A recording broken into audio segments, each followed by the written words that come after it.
परम शांति बाबूजी। बाबूजी ये बताइए कि मनुष्य के जीवन का लक्ष्य क्या है और उसे ये जीवन क्यों मिला है और वो धरती पे बार बार जन्म और मृत्यु के चक्र में क्यों फंसता है? देखो, हिंदू शास्त्रों के मुताबिक जो मनुष्य जीवन है बहुत ही वैल्यूबल है। बताता है कि 84 लाख योनि जन्म भटकने के बाद मनुष्य योनि मिलती है, जीव मनुष्य जीवन में आता है। और मनुष्य जीवन में ही केवल बुद्धि होती है, तो बुद्धि से ज्ञान मिलता है और ज्ञान से फिर वो परमात्मा को पा सकता है। तो मनुष्य जीवन का लक्ष्य तो बहुत ऊंचा ही है कि तुम परमात्मा को याद करो, परमात्मा को पाओ। पहले तो तुम गीता में क्या बताया? गीता में बताया कि तुम सर्वधर्म परित्यज्य मामेकम शरणम मम, तो मेरी शरण में आ, तो मुझे जान। क्या माने? मुझे ज्ञानी तो आत्मा विशेष प्रिय है। तो ज्ञानी तो आत्मा का मतलब क्या है? तो मनुष्य का जीवन जो है बहुत, एक तो क्षण भंगुर है। मनुष्य का जीवन क्या है? क्षण भंगुर। कभी भी मौत आ जाए, कभी एक्सीडेंट हो जाए, मर जाए, उसका कोई पता है उसको कल क्या होने वाला है। इसलिए मनुष्य को जन्मते ही, जैसे बच्चा जैसे स्कूल में प्राइमरी पढ़ता है, ऐसे लौकिक अलौकिक दोनों पढ़ाई पढ़ानी चाहिए। बचपन से ही अलौकिक पढ़ाई और ज्ञान होना चाहिए। ज्ञान से ही मनुष्य जीवन की प्राप्ति है, ज्ञान। जैसे कर्मयोगी बनना है, ऐसा आपने अभी बताया। हाँ, तो कर्म योगी तो बनना ही है। जब ज्ञान आएगा, जब गीता का ज्ञान आएगा तो भगवान ढूंढेगा गीता का भगवान कौन। तो गीता का ज्ञान आएगा, वो कर्मयोगी जीवन बनाएगा, तो निष्काम कर्म करेगा। जब निष्काम कर्म करेगा तो निष्काम कर्म से वो परम पद को पाएगा। परम पद माना परम तत्वों में की दुनिया में, अमर लोक में चला जाएगा, परम धाम चला जाएगा। तो ये जो बाबूजी, जो लोग इन सब में बिलीव नहीं रखते उनकी क्या गति होती है? क्या वो वापस यही जीवन और मृत्यु के चक्र में घूमते रहेंगे?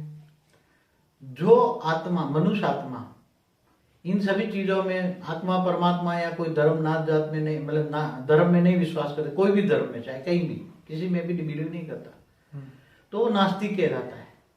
मगर जब तक मनुष्य योनि में होता है तब तक नास्तिक चलेगा। मगर जैसे भी ये मर जाएगा तो उसकी आत्मा तो अजन्म और अविनाशी है ना।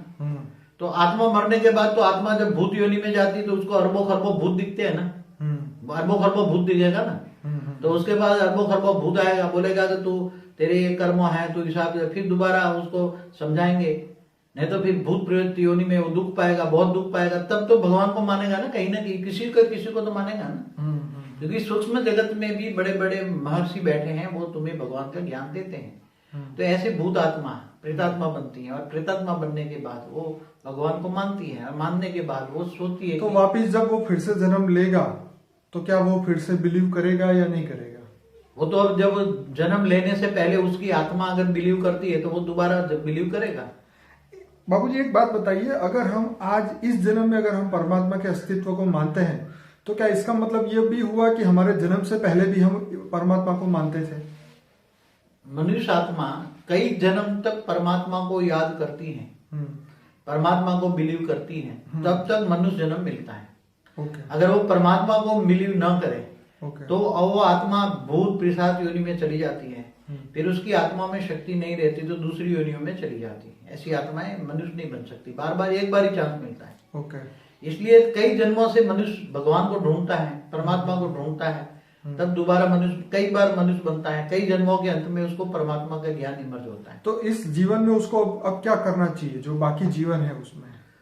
मनुष्य जीवन के अंदर हर कोई मनुष्य का लक्ष्य तो एक ही होना चाहिए कि वो परमात्मा को ज्ञान से जाने, ज्ञान से परमात्मा को जाने, और असली परमात्मा को जानकर, जैसे एक हिंदू शास्त्रों के अंदर जो भी बताया कि तू मुझे ज्ञान से जान। गीता में भगवान ने क्या कहा?